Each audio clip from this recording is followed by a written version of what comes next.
Well, good evening and a very warm welcome on behalf of Milim to this evening's presentation. Welcome wherever you are, whether it be in the UK or anywhere around the world. This evening, our series of online talks and conversations continues with our guest, Dr. Ilana Tahan, OBE. I'll introduce Ilana to you in just a moment after some brief housekeeping. Please do ask questions. This is simple to do. Just type whatever you'd like to ask into the Q&A facility on your screen. And as ever, we will do our best to get through as many of your questions as we can. There's also a chat facility on your screen, and this will allow you to send a message to all of the other participants on this webinar, should you wish to do so. We are recording this event and you will find it on our website at milim.org.uk in the next couple of days. You'll also find recordings of other past events there, as well as details of our future programme for which you can book tickets. And so to our speaker today. Ilana Tahan was educated at the Hebrew University in Jerusalem and at Aston University in Birmingham, where she was awarded a Master of Philosophy degree. She joined the British Library as Hebraic Curator in 1989, and in 2002 she became head of the Hebrew section, in charge of one of the finest Hebraic collections in the UK, comprising some 3,000 Hebrew manuscripts, 7,000 Geniza items, and 75,000 printed books. Since 2010, Ilana has been lead curator of Hebrew and Christian Orient studies. In addition to being responsible for the significant Hebraic collections at the British Library, she also manages the library's Christian Orient collections, which include Armenian, Coptic, Ethiopian, Georgian, and Syriac holdings. Ilana has been the lead curator responsible for the smooth running and delivery of the Hebrew Manuscripts Digitization Programme, the major externally funded initiative undertaken by the British Library between 2013 and 2020. In 2009, Ilana was awarded the Order of the British Empire for services to scholarship. It's been some 3 years since we've had the pleasure of her company, so it's a great pleasure to welcome Ilana back. Ilana, a warm Milim welcome to you. We eagerly await the joys which you're going to share with us. Over to you.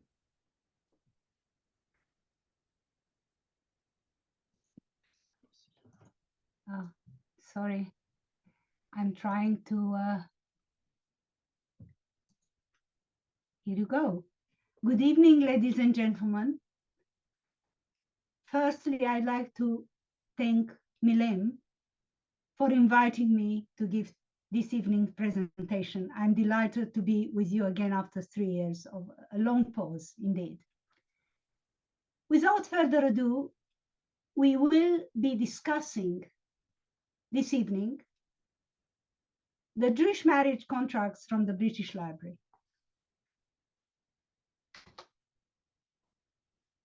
Let us start from the beginning. I apologize for this inconvenience. So in today's presentation, we have several topics to cover, and I'll try to do it as fast and as clearly as possible. The first topic we'll be covering is, what is a Ketubah? The second topic I'm going to discuss briefly are the main stages in the development of the Ketubah formula. That will be followed by decoration of Jewish marriage contracts. And finally, we'll give you a short overview of the British Library's Katubot collection with selected examples.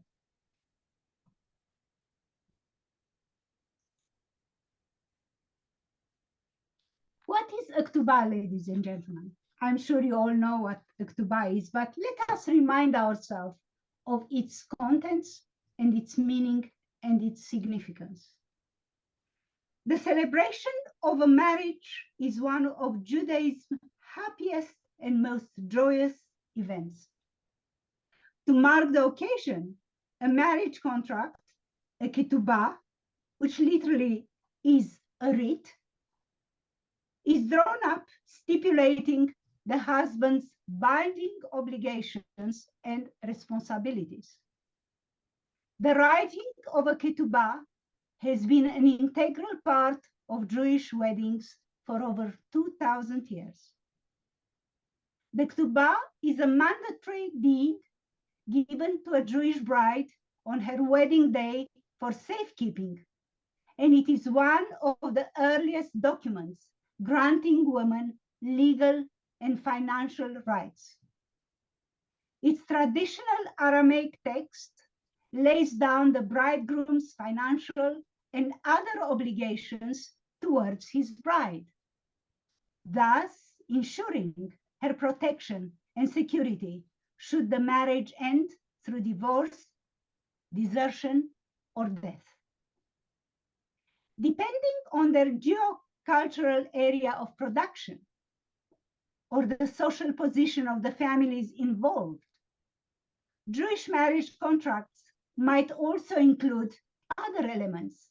For example, the provision of food and clothing by the husband. Another element could be his pledge not to take a second wife. That appears quite a lot in Katubot that originate in the Ottoman Empire. And also, we can have other elements such as a description of the dowry the wife brings to the household. We shall see examples of the dowry that the wife brings in one of our specimens from the British Library. Since this is effectively a formal transaction, a legal document, the contract is usually signed by at least 2 male witnesses, either before or immediately after the marriage ceremony. The ketubah is customarily read out loud to the couple during the wedding service under the bridal canopy, the huppah. So, as you can see in this quote that I put on my third slide, it comes from the Babylonian Talmud Bava Kama 89a. And it says very clearly, it is forbidden for a husband to live with his wife without a ketubah, even for an hour.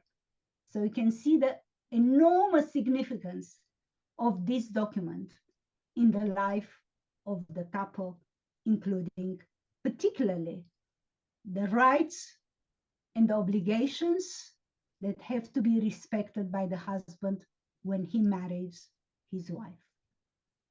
Let us move now to the second topic that I'm going to present tonight. And this is stages of ketubah text development. I have listed here a number of points that show us the gradual evolution of how the ketubah text develop, starting in pre-Talmudic times from around 7th century before the Common Era to the 2nd century Common Era. Now, we don't have a lot of information about Katubot from that period.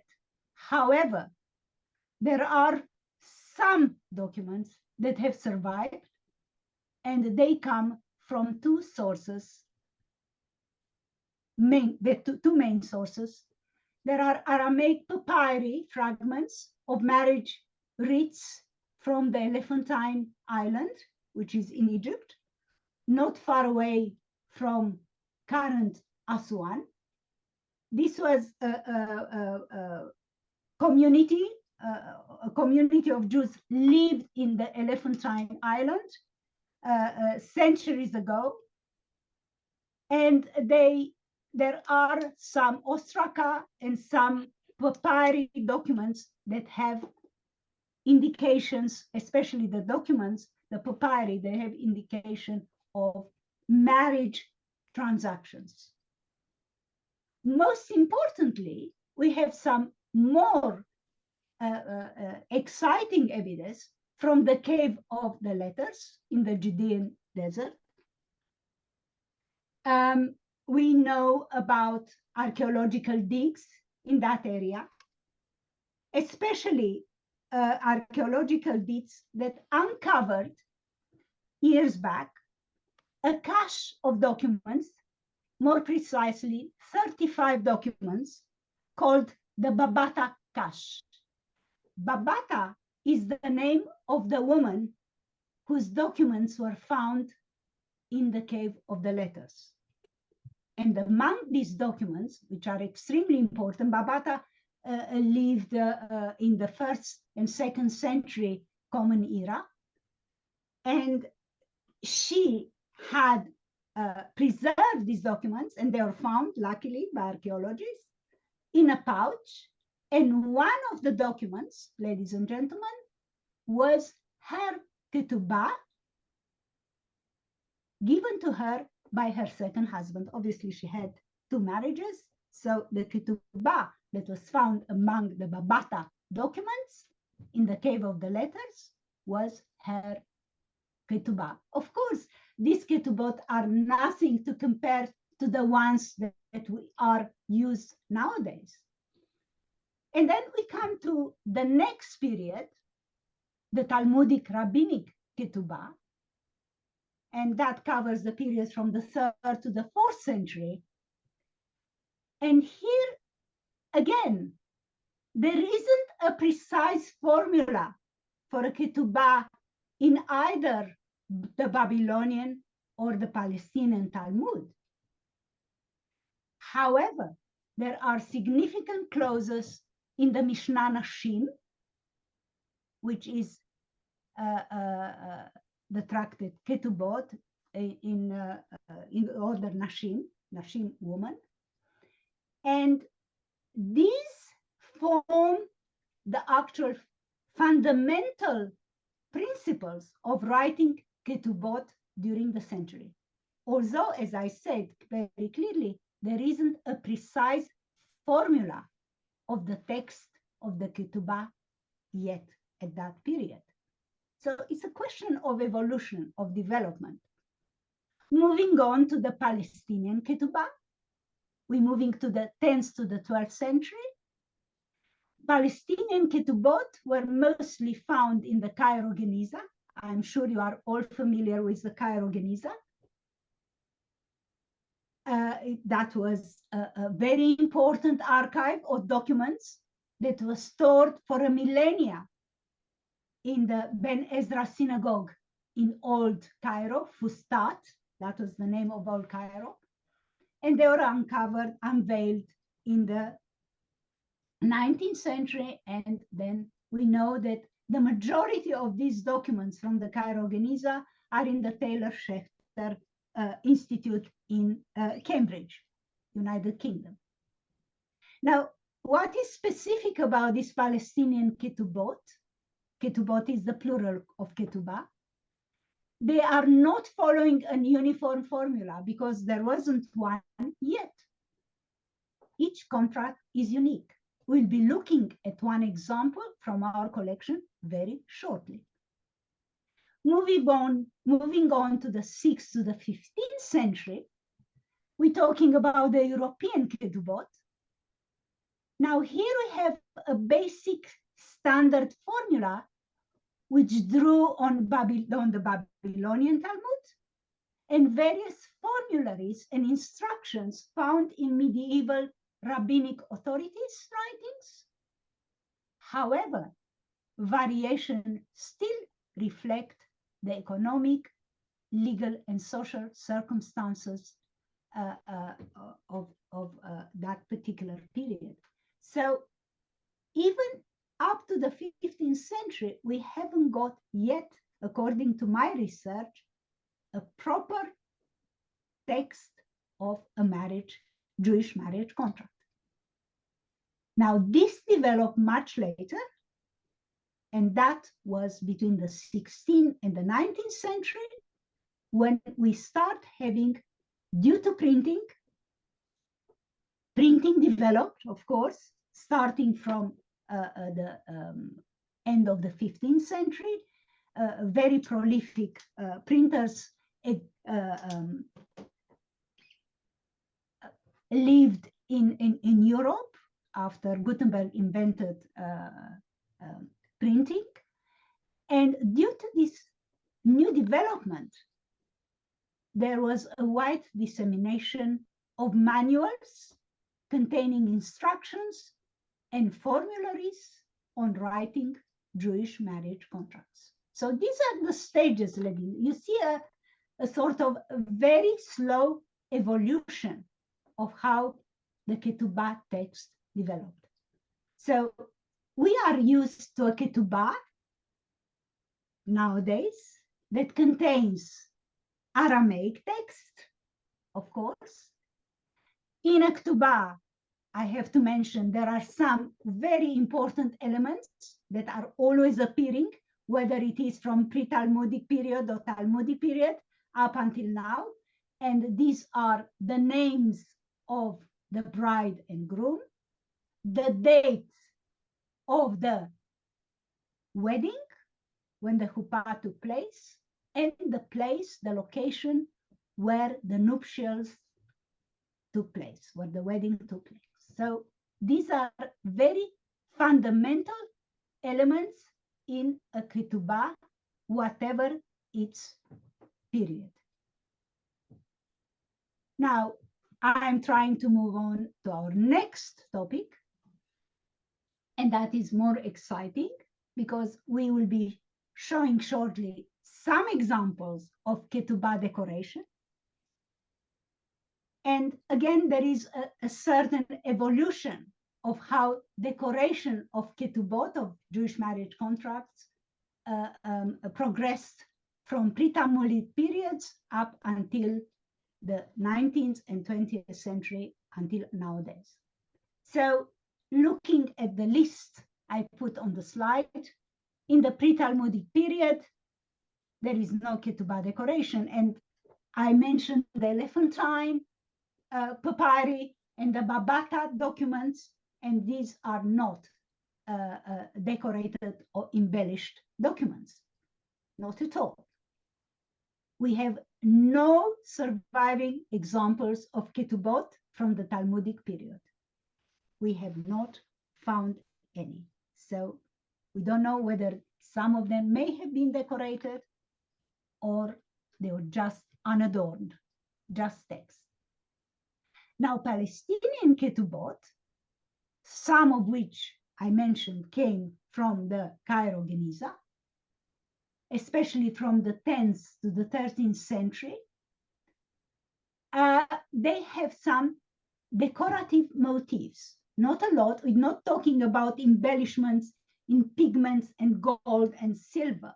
We're talking about some decorations, very minimal. For example, a menorah, which is a very important symbol of Judaism, or micrographic designs. Micrography is minute lettering taken from the book of Psalms or other parts of the biblical text and fashioned into geometric shapes, sometimes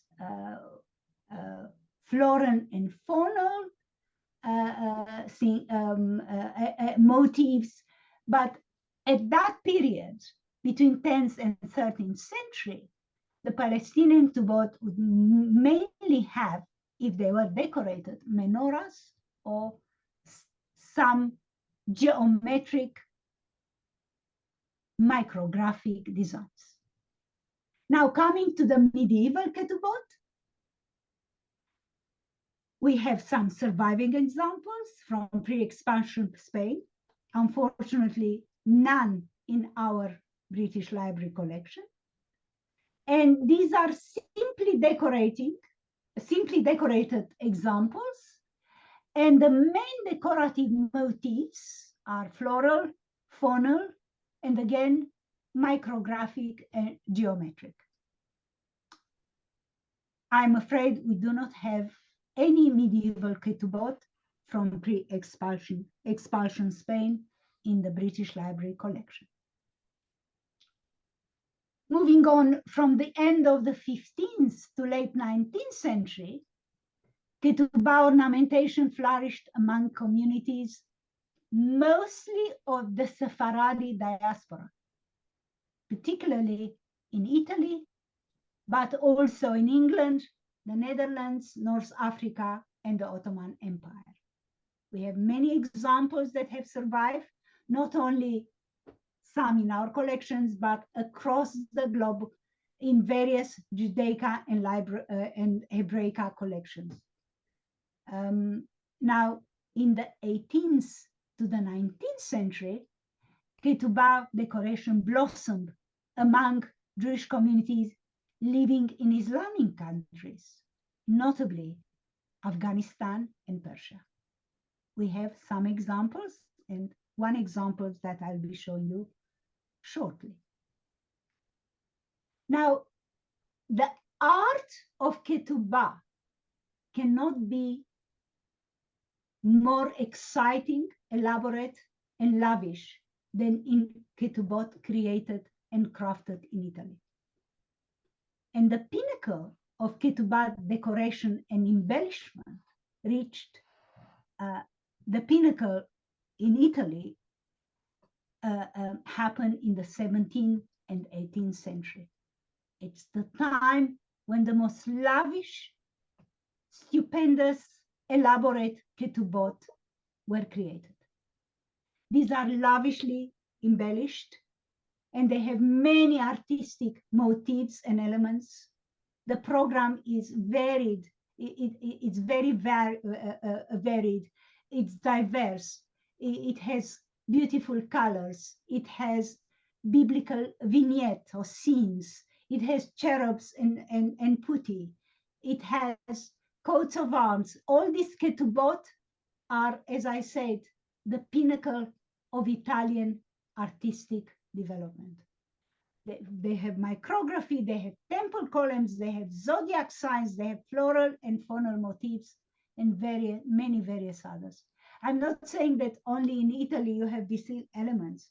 There are Ketubot from other parts of Europe that contain some of these elements, as we shall see shortly. So this is the sort of a summary of how Ketubah decoration developed from the earliest times of our history until the present present period. Now, moving on to the next slide, which is also part of this evening's presentation, a very brief overview of what the library's Ketubot collection contains. At the latest count, after our Hebrew manuscript digitization project ended, we counted over 90 specimens from across 3 geographical zones: Asia, Europe, and the Near East.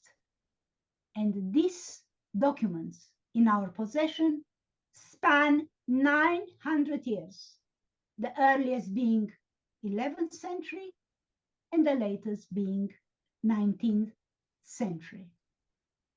They originate from 18 countries, which I listed here alphabetically. As you can see, I'll name them: Afghanistan, Egypt, England, Gibraltar, Greece, the Holy Land, India, Iran, Italy, Morocco, Pakistan, Portugal, Romania, Syria, Tunisia, Turkey, Ukraine, and Yemen. These are the 18 countries represented in our collection. More than half of the 90 specimens in our collection are unadorned. They have no decoration, only text. The rest feature a broad range of decorative embellishment. And I mentioned some of them, especially in Italian Ketubot, but also they appear in other Ketubot from the Sephardi diaspora and also from Ketubot in North Africa, in Morocco, and Near East. Now, a third of our collection of Katubot were crafted in Italy. All our Katubot, I said, were captured digitally as part of the Hebrew manuscript digitization project, which was a major endeavor that took 7 years to complete, during which we digitized all our 3,000 manuscripts in the collection, including the Katubot, and they were viewable until the cyber attack. I'm sorry, there has been a cyber attack experienced by the British Library since last October, and at the moment, the digitized manuscripts website is not accessible. The moment it will be, you'll be able to see this magnificent Katubot from our collection. Just by writing ketubah or marriage contract or Jewish as a keyword, you'll be able to access some of them. Now, let us go to the most important part of my presentation this evening.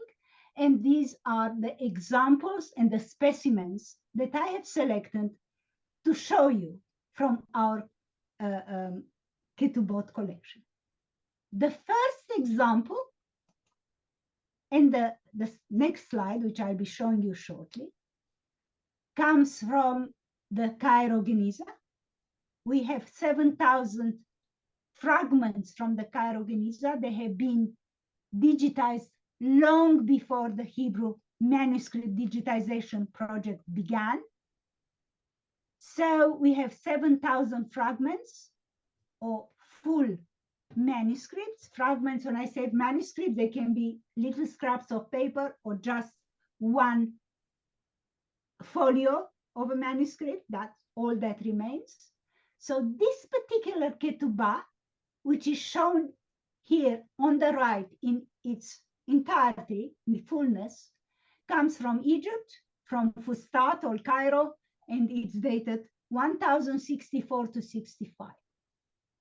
Now, what we see in the ketubah, when we look on the right picture, at the right picture, we see that 2/3 of it are in a different handwriting from the bottom, the third section of the document, which is neater and the lines are more aligned and it's a different handwriting. So in fact, here we have 2 documents.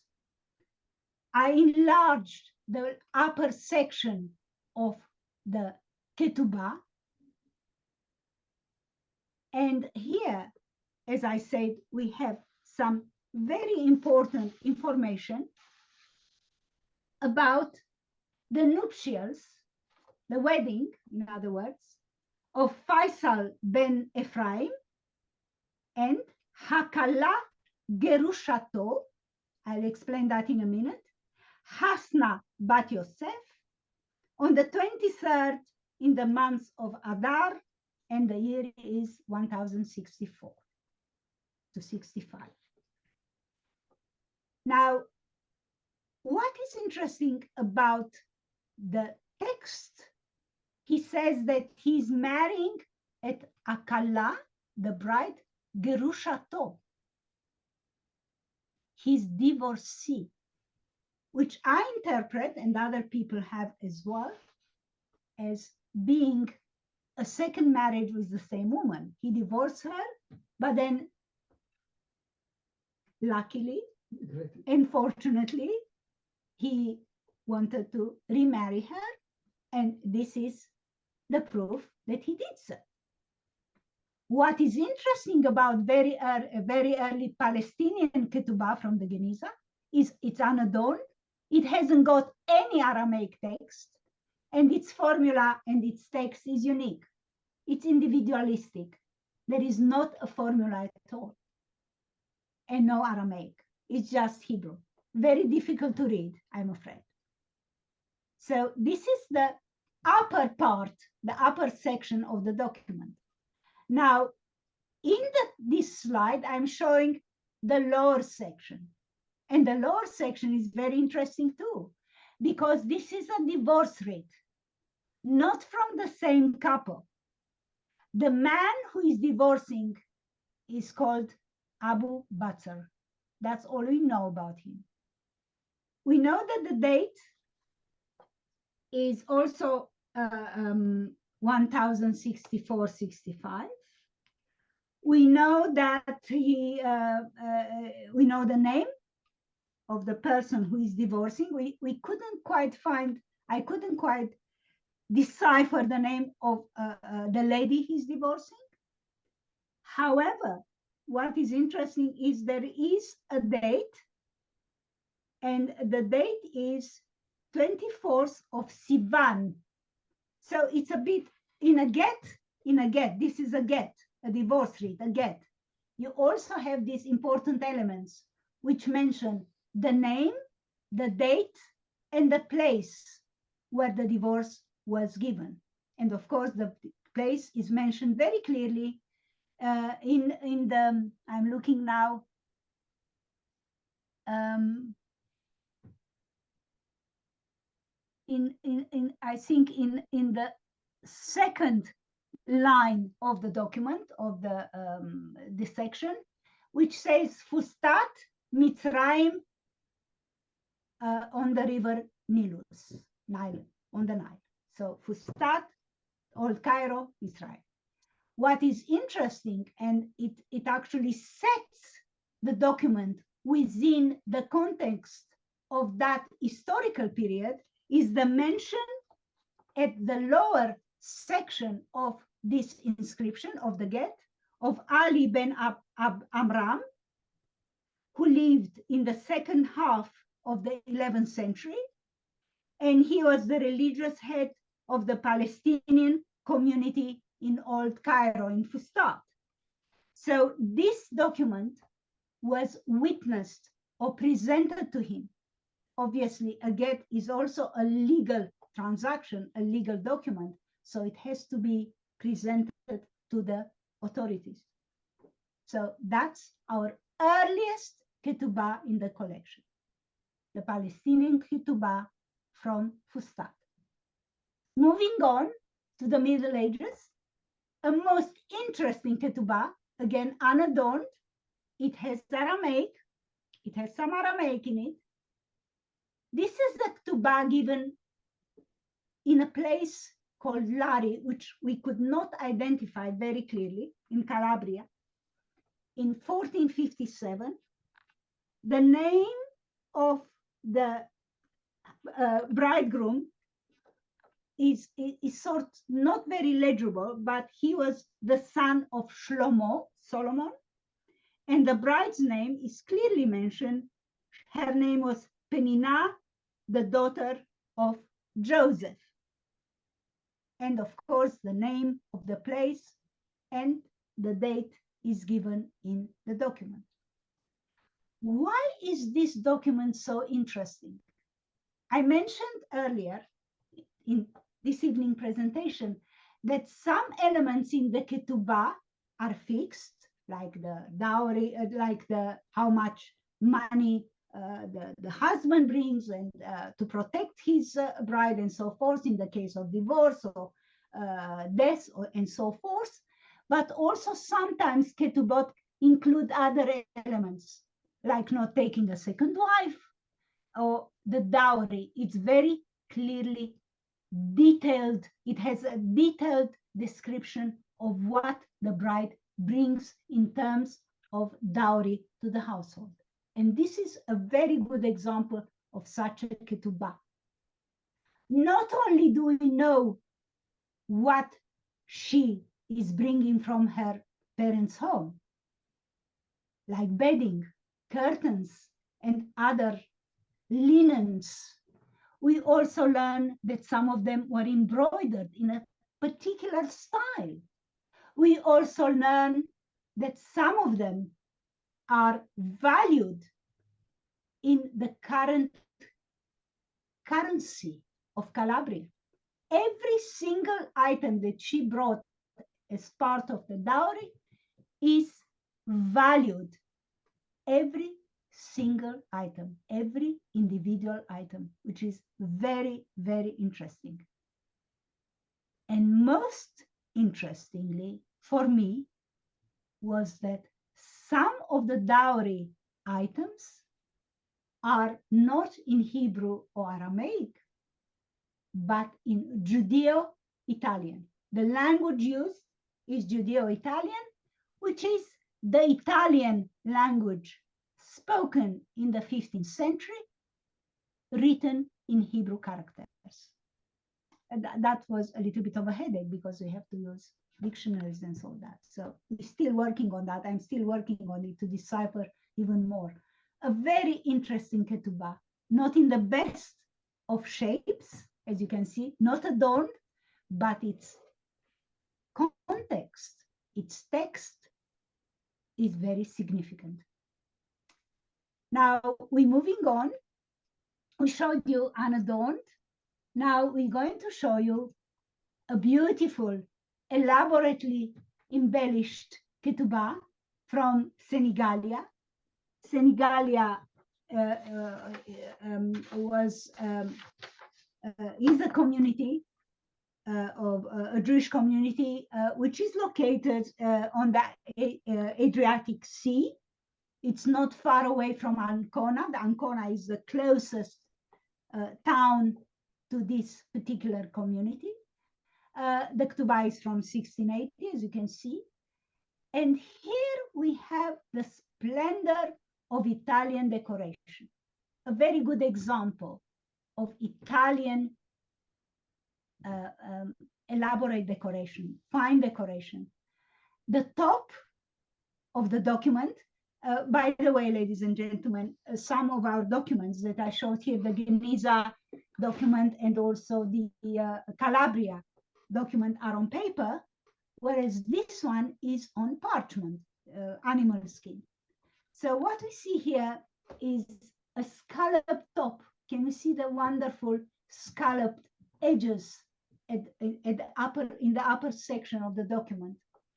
In the document, the text of the ketubah is flanked by all these magnificent places from the Holy Land, from Eretz Israel.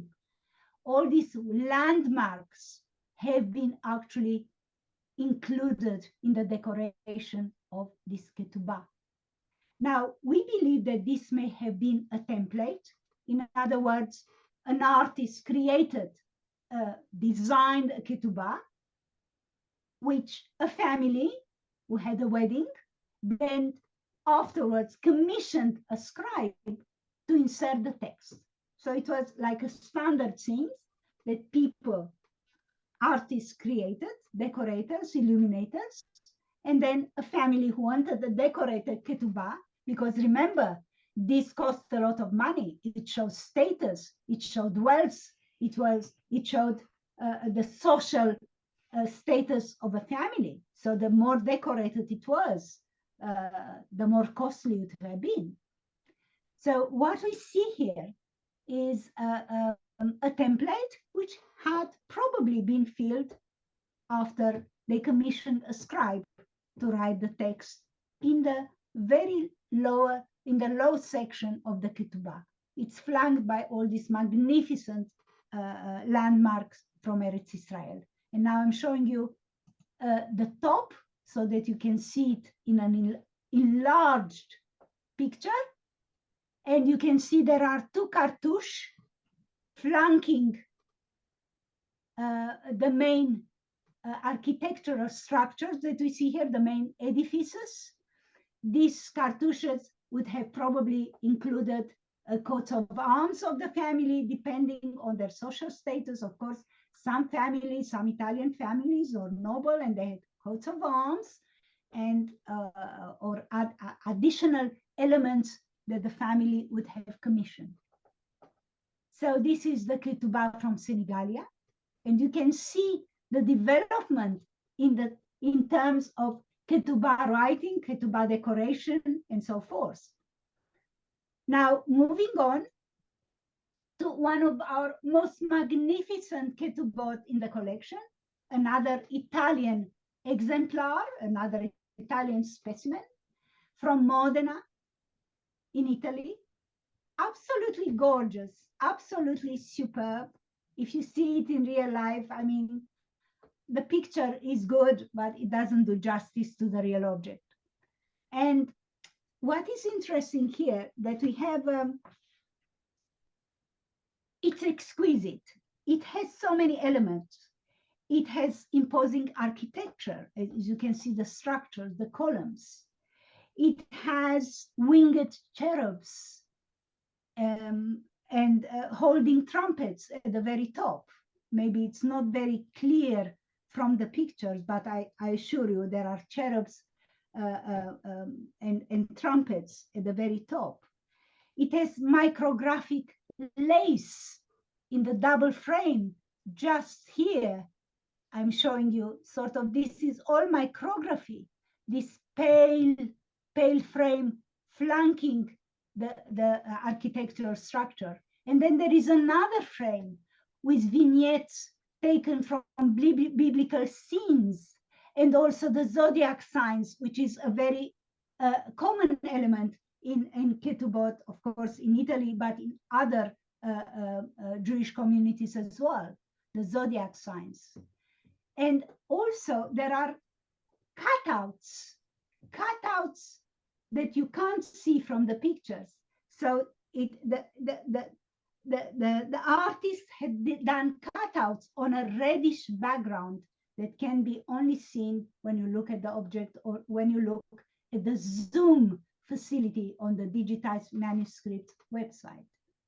And this is a splendid example of Italian elaborate and lavish decoration and embellishments. Another very interesting element about this ketubah, that in fact, the date of the ketubah, the date of the people who married, which by the way are Ephraim, son of Kalonimus Sangini, and Luna, daughter of Mordecai Pharaoh. The date was 1757, 21st of October, 1757. But obviously, as the ketubah changed hands, probably it was given to heirs or maybe sold after 1577, somebody, in an attempt to increase its value, changed the date, the year of 1757 to 1557, to make it look as if it's 200 years earlier, which is not. Scholars have determined that the date is 1757. Now we're moving to a different area of Europe, and that was Greece, the community of Ioannina, which was a very important community in northwest Greece, dating back many centuries. The community was still very active before the Second World War. Unfortunately, it was annihilated after Greece was occupied by the Nazis, and only out of 1,900 people who lived in Ioannina before the Second World War, I'm just giving you some information, only 191 survived. It is a little bit similar to what happened to the Jews in Salonika. Very few survived after the Second World War. This is a splendid, a very dainty, very delicate ketubah. The main elements of decoration are floral and foliage, and that happens very, ample foliage and ample flora is represented in the upper compartment of the document. And then there is a frame also populated with floral and floral elements. Another frame which flanks the ketubah itself, the body of ketubah, as you can see, it forms a sort of, they formed an arch, yes? There may be some elements of Ottoman design because Ioannina in its history was occupied by, was part of the Ottoman Empire, was occupied by the Ottomans for a period of time. So I think it is important to understand that a lot of the elements that we see in Jewish Ketubot were influenced by local trends. We need to understand that. Of course, Jewish elements are included. This is a Jewish document, but a lot of the artistry, imagery may have been influenced and was clearly influenced, as we know, by the local trends, the artistic local trends where the community lived. So we can see here some Ottoman influences.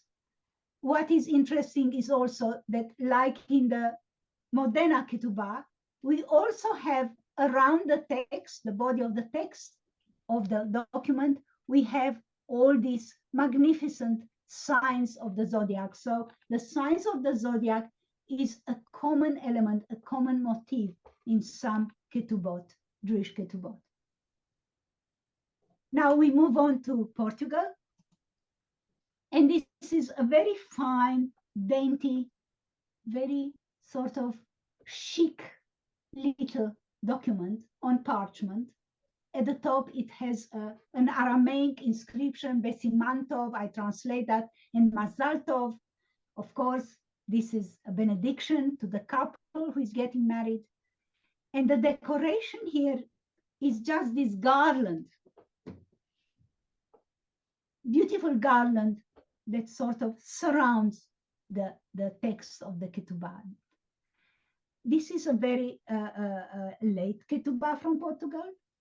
We know that the Portuguese Jews were banned from Portugal in the 15th century, and they were only admitted again at the beginning of the 19th century, around 1800. Jewish settlers, particularly from Gibraltar and Morocco, settled in Portugal, and they formed new communities. So, and that was after the Inquisition was eliminated, and that was at the end of the 18th century. So Portuguese Jewry resettled in Portugal. They were not Portuguese, original the Portuguese, but the Sephardim that were in Gibraltar and they were in Morocco. They had roots in Portugal from the Middle Ages, and they decided to go back in the 19th century. So this is a late 19th century Ketubah from Portugal. We have several in our community, in our collection, I beg your pardon. And we, some of them from the islands that Portugal occupied in the 19th century. Now I'm moving to Ketubah from Gibraltar, again, 19th century. Again, we can see the same kind of benediction in the arched upper, arcuated upper section of the manuscript of the Ketubah, Besimantov, Mazal Tov, of course, a benediction, bracha to the couple. And here we have some very interesting elements that appear in various other Ketubot from other communities. And these are temple columns, as you can see, encircled with beautiful garlands. And then the text of the Ketubah is flanked by these temple columns. This is the Ketubah from, it's a very interesting Ketubah. We have several others. They are sometimes decorated in a different way, but this one is has its own style. So even if Ketubot emanate from the same community, they can have different style depending on what influences the artist had when he designed the Ketubah. Now, I just wanted to say something about Oriental marriage contracts. Oriental marriage contracts are scarcer than European ones and serve serve as important examples of Jewish art and illumination of the areas they originated from, of course. Some specimens flaunt bold and brilliant coloring and crude designs, while others exhibit native motifs and symbols. Now I'm going to show you two very telling examples from our collection. The first example is this ketubah from Tangier, Morocco, in the late part of the 19th century. And this ketubah is, it uses motifs common in Islamic cultures, of course. It comes from an Islamic land, from Tangier, Morocco, and includes geometric patterns and images from nature. The next example in this category comes from Afghanistan. It's a ketubah on paper, very brightly decorated, as you can see. It's even more brightly when you look at the physical object. It's from Herat, 1889. There was a very thriving community, Jewish community in Herat at that period. Some of them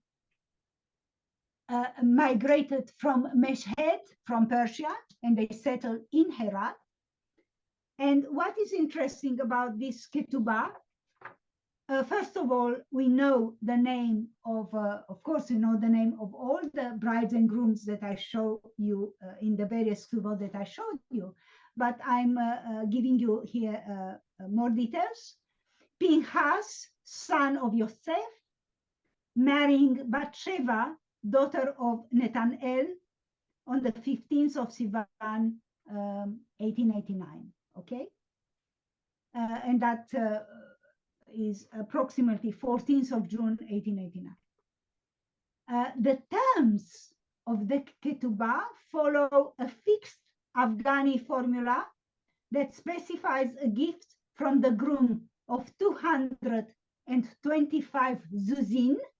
This is an ancient Jewish coinage struck on the 2nd century Common Era, and it always appears in Katubot as zuzin, the actual, what the groom's gift is always given in zuzim.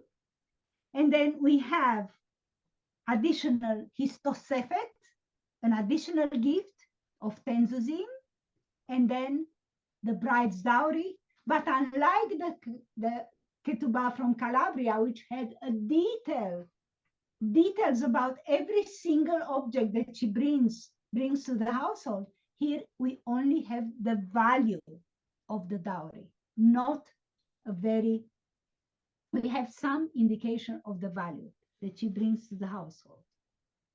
Well, the decorative program is, of course, display Islamic and Persian elements. As I said, the Meshhed community that joined the community that lived, the native community of Herat, they brought elements from Persia, and of course, the Islamic environment influenced the decoration of this ketubah, as well as the one we saw before from Tangier. We have a very interesting element. As you can see, there are 5 motifs at the top of the ketubah and 5 cartouches which were empty. The 5 cartouches at the bottom were designated for the witnesses. Unfortunately, they didn't sign in the space indicated. They signed below and above. And this 5-fold motif is called the Hamsa, the 5, and it's considered to have magical and protective powers in Islamic and Jewish cultures. The last 2 examples, sorry, I'm just going down now, will be, the last 2 examples are one from India, Calcutta, from 1857, and the last one that I'm going to talk about shortly is from England. Now, this ketubah from Calcutta is also a very beautifully adorned with foliage and flowers. We know that there are very interesting elements in it. There are rampant lions, there is foliage, there are peacocks, there are silvery fish, which symbolize fertility, of course, and they were inspired by India's natural world. Now, local artistic traditions and Mughal art, which was flourishing in India at some periods, would have had some influence on the artistic program, decorative program of this ketubah. This comes from the, just to give you a little detail, this comes from the Sassoon collection. We bought it around 2000 for our collection. We added to our collection, and it's from the David Solomon Sassoon legacy.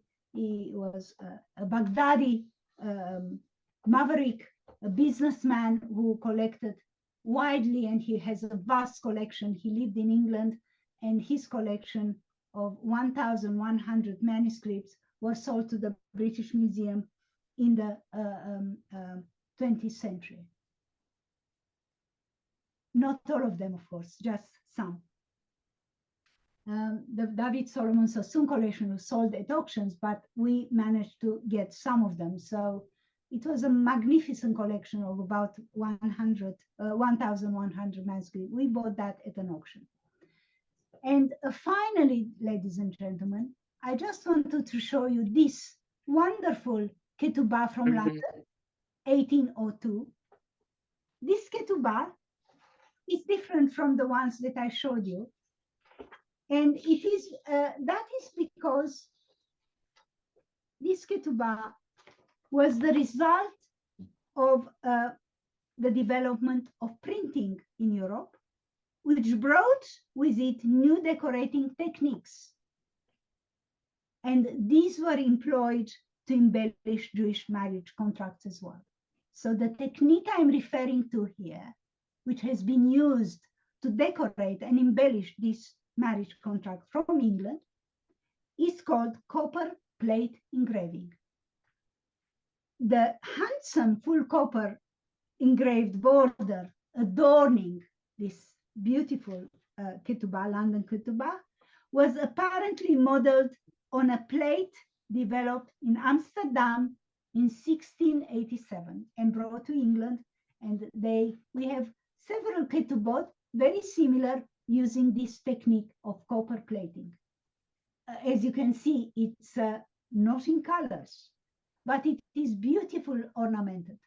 And it has these two columns flanking the ketubah, and they contain vases and various faunal, beautiful flowers and vases and various other elements. And at the very top, on the left, you have, on the right, sorry, you have a couple, a courting couple.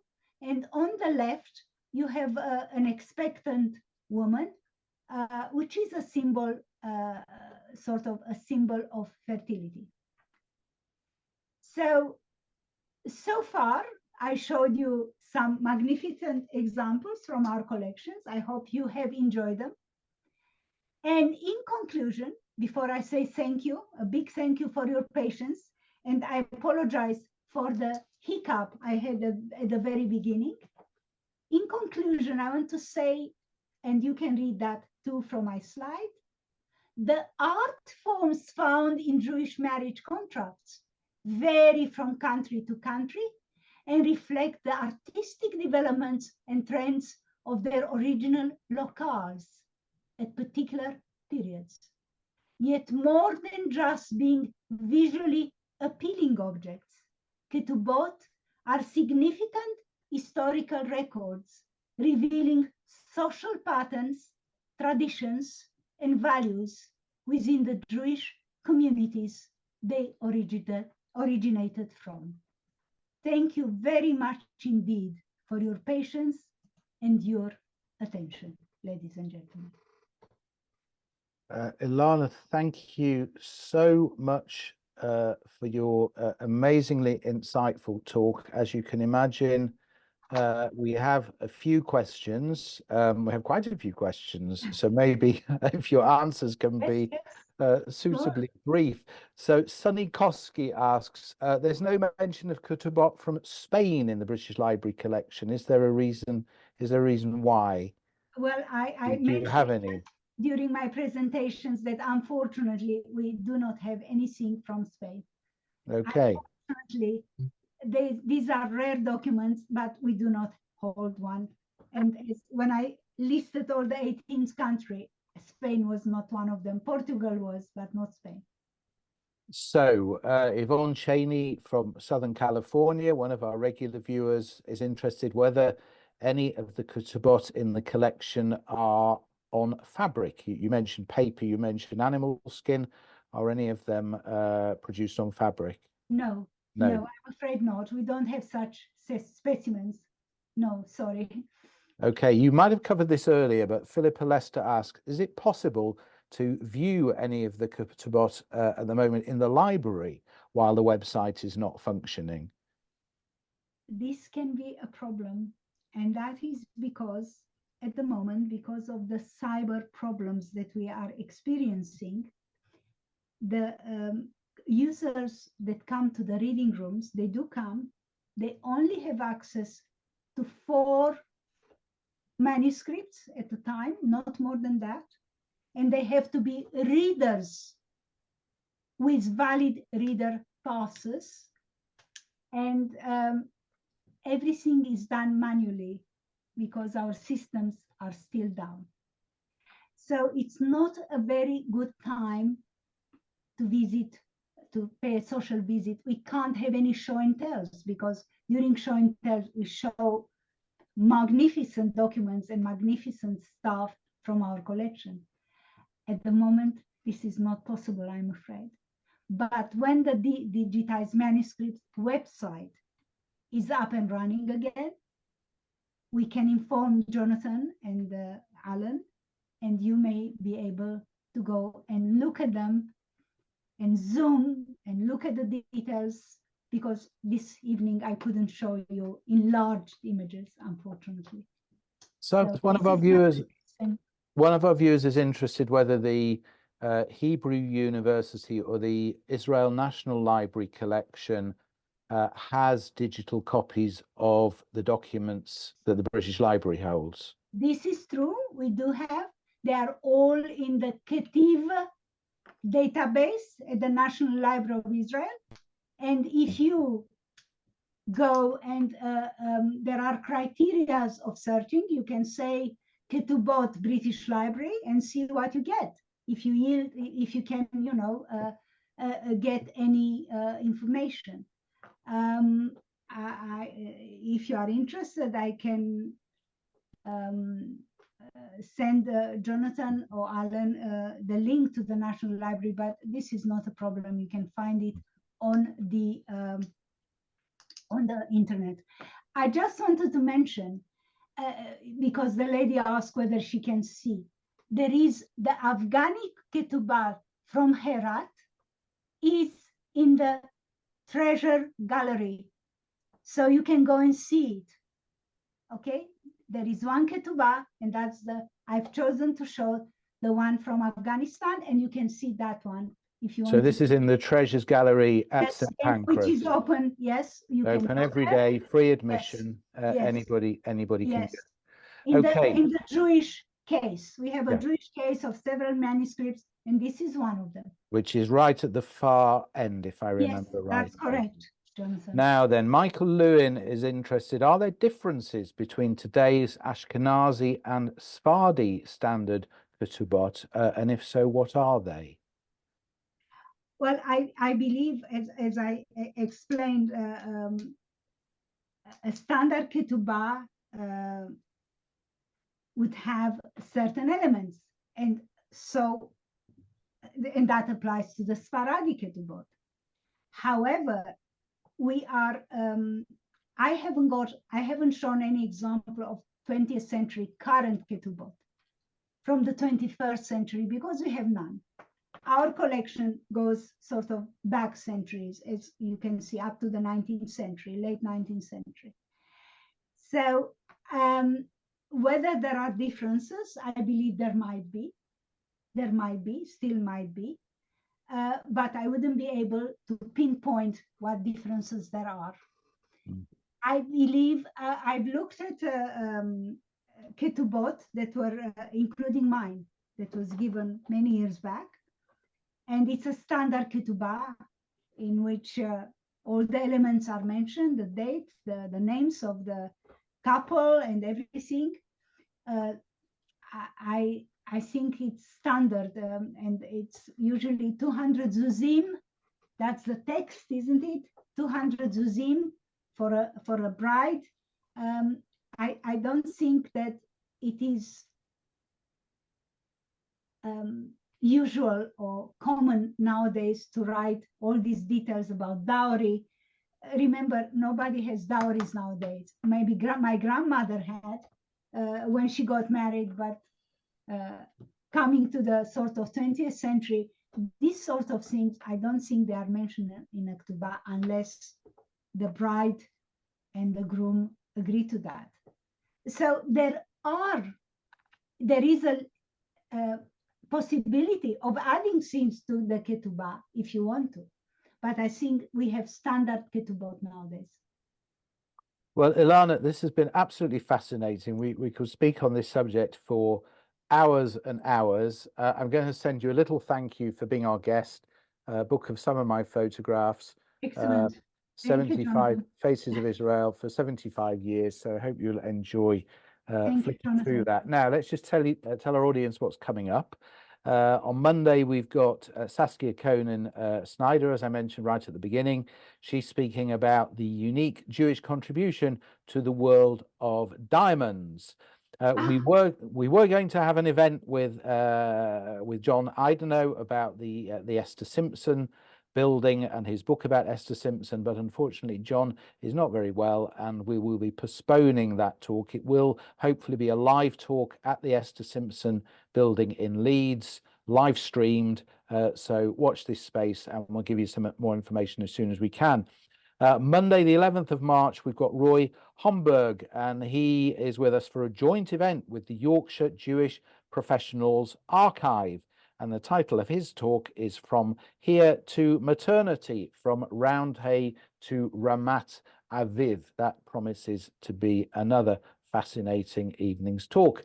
To book for these and for details about other future events, as well as to see recordings of past events and conversations, please visit milim.org.uk. You can sign up to our newsletter there, and that way you'll be sure not to miss anything.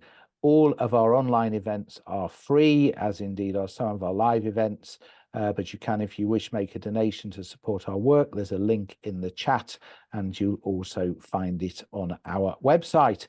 It remains for me to thank our guest, Ilana Tahan, once again. Thank you so much, Ilana. It's been a real pleasure. So sorry that I had this hiccup at the beginning. I hope that the audience was not annoyed with me. It doesn't matter, and by the time it goes online, it will all be edited out. Looking forward to seeing you all again as a future event, and until then, stay safe. See you soon. Thank you very much indeed for inviting me. Thank you. Pleasure. Bye-bye.